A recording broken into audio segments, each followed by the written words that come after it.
শাবানের ১৫তম রাত হচ্ছে বরকতময় রাত। শাবানের ১৫তম রাত হচ্ছে জাহান্নাম থেকে মুক্তির রাত।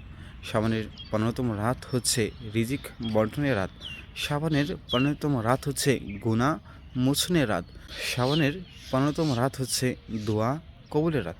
তো প্রিয় ইসলামেরা, মাওলা আলী শেরে খোদা রাদিয়াল্লাহু তাআলা আনহু হতে বর্ণিত যে প্রিয় নবী সাল্লাল্লাহু আলাইহি সাল্লাম ইরশাদ করেন, শাবানের ১৫তম রাতে তোমরা রাত জেগে ইবাদত করো এবং দিনের বেলায় রোজা রাখো।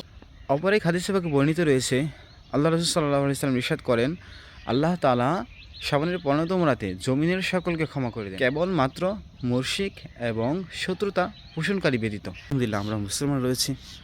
যদি আমাদের কারোর সাথে ঝগড়া শত্রুতা থেকে থাকে, তাহলে আমরা তার কাছে গিয়ে ক্ষমা চেয়ে নেব, মাপ চেয়ে নেব।